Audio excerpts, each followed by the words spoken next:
তারেক রহমান রাজনীতিতে কখন যে কোন চাল চালবেন তা খোদ রাজনীতির তুখোর খেলোয়াড়রাও আগে থেকে ঘুণাক্ষরে টের পান না। এই তো সেদিন সংসদের 7 হেভিওয়েট মন্ত্রীকে সরিয়ে দিয়ে পুরো দেশের রাজনৈতিক সমীকরণ এক লহমায় বদলে দেওয়া হলো। আর এবার নাকি সরাসরি আঘাত আসছে বঙ্গভবনে। রাজনীতির আকাশ বাতাস কাঁপিয়ে খবর ছড়িয়ে পড়েছে, খুব শিগগিরই বিদায় নিচ্ছেন বর্তমান রাষ্ট্রপতি মোহাম্মদ শাহাবুদ্দিন চুপ্পু। এতদিন ধরে চলা সমস্ত জল্পনা কল্পনার অবসান ঘটিয়ে দেশের সর্বোচ্চ সাংবিধানিক পদ থেকে তার সসম্মানে সরে দাঁড়ানোর প্রক্রিয়া নাকি ইতোমধ্যেই পাকা হয়ে গেছে। কিন্তু প্রশ্ন হলো, এত বড় মহাজাগরণের পর বঙ্গভবনের লাল গালিচায় পা রাখতে চলেছেন কে? কে রাষ্ট্রপতির আসন নিজের করে নিচ্ছেন? বিস্তারিত থাকছেন আজকের প্রতিবেদনে। বঙ্গভবনকে ঘিরে তৈরি হওয়া এই বিশাল ঝড় হঠাৎ করে নতুন গতি পেয়েছে আল জাজিরার অনুসন্ধানী সাংবাদিক জুলকার নাইন সায়ের স্বামীর একটি ছোট্ট বার্তা সামনে আসার পর। সামাজিক যোগাযোগ মাধ্যমে তার সেই সংক্ষিপ্ত পোস্ট মুহূর্তের মধ্যে পুরো দেশের রাজনীতিকদের ঘুম হারাম করে দিয়েছে। তার দাবি অনুযায়ী শারীরিক অসুস্থতা ও স্বাস্থ্যগত কারণ দেখিয়ে খুব দ্রুতই পদত্যাগ করতে চলেছেন রাষ্ট্রপতি শাহাবুদ্দিন চুপ্পু। তবে তার সরে যাওয়ার খবরের চেয়েও সাধারণ মানুষের কাছে বেশি রোমাঞ্চকর মনে হচ্ছে নতুন রাষ্ট্রপতি নির্বাচনের পেছনে থাকা গোপন কৌশলটি। সবাই ভেবেছিলেন দীর্ঘদিনের প্রবীণ কোনো রাজনৈতিক অভিভাবককে হয়তো এই খালি পদে বসানো হবে। কেউ কেউ ভেবেছিলেন কোনো দলীয় প্রভাবশালী নেতা বঙ্গভবনের চাবিকাঠি হতে পারেন। কিন্তু সবাইকে একেবারে চমকে দিয়ে রাজনীতির অলিন্দে জোর আলোচনা চলছে। সব হেভিওয়েট রাজনৈতিক ব্যক্তিত্বদের পাশ কাটিয়ে দেশের পরবর্তী রাষ্ট্রপ্রধান হিসেবে মনোনীত হতে পারেন বর্তমান মন্ত্রিপরিষদ সচিব নাসিমুল গনি। পেশায় যিনি একজন খাঁটি আমলা, তাকে কেন রাষ্ট্রের সর্বসেরা চেয়ারে বসানোর পরিকল্পনা করা হচ্ছে তা নিয়ে সাধারণ মানুষের কৌতূহল এখন তুঙ্গে। রাজনৈতিক দূরদর্শী বিশ্লেষকদের মতে এই চালের পেছনে লুকিয়ে আছে এক গভীর ও সুদূর প্রসারী হিসাব নিকাশ। বাংলাদেশ সবেমাত্র একটি ঐতিহাসিক গণ অভ্যুত্থানের মধ্য দিয়ে পার হয়ে গণতান্ত্রিক ধারায় ফেরার লড়াই করছে। এই অত্যন্ত সংবেদনশীল মুহূর্তে যদি কোনো নির্দিষ্ট রাজনৈতিক দলের কট্টর অনুসারীকে রাষ্ট্রপতি করা হয়, তবে বাকি রাজনৈতিক দলগুলো এবং সাধারণ মানুষের মনে বড় ধরনের আস্থার সংকট দেখা দিতে পারে। মানুষ মনে করতে পারে যে দেশের সবচেয়ে নিরপেক্ষ স্থানে আবারও দলীয়করণ শুরু হয়েছে। কিন্তু নাসিমুল গনির মতো একজন সৎ, যোগ্য এবং বিগত সরকারের আমলে চরম রাজনৈতিক নিপীড়নের শিকার হওয়া প্রশাসনিক ব্যক্তিত্বকে যদি রাষ্ট্রপ্রধান করা হয়, তবে তা দেশের ভেতরে এবং আন্তর্জাতিক অঙ্গনে এক অসাধারণ ইতিবাচক বার্তা পৌঁছাবে।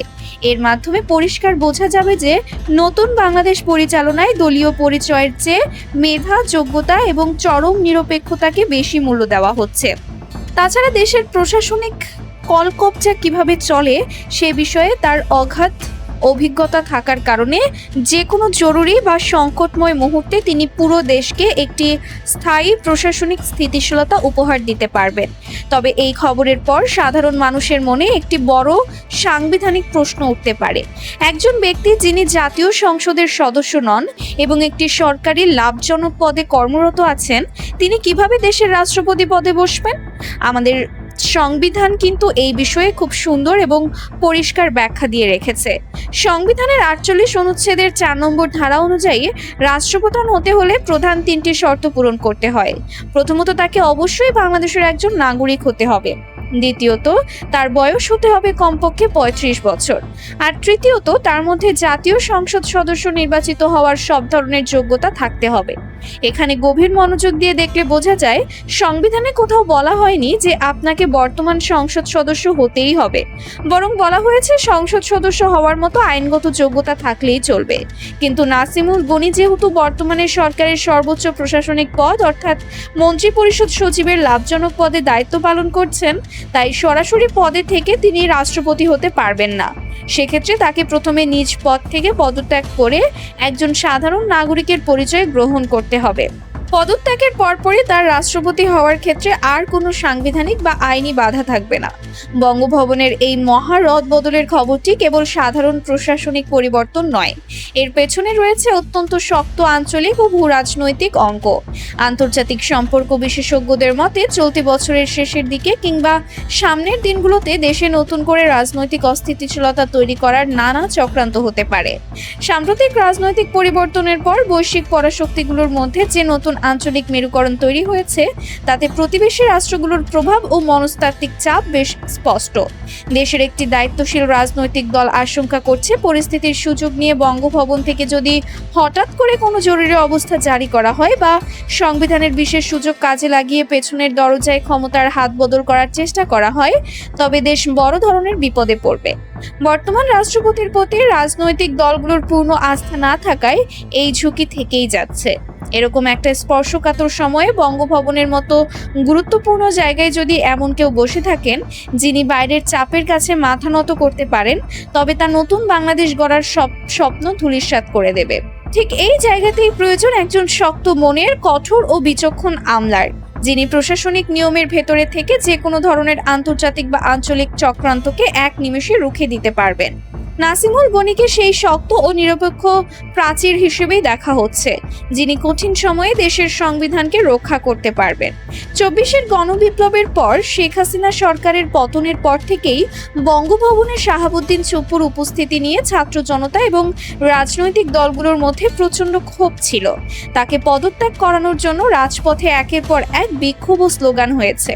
কিন্তু দেশে যাতে কোনো আইনি শূন্যতা বা সাংবিধানিক সংকট তৈরি না হয়, তাই এতদিন তাকে এক প্রকার সময় দেওয়া হয়েছিল।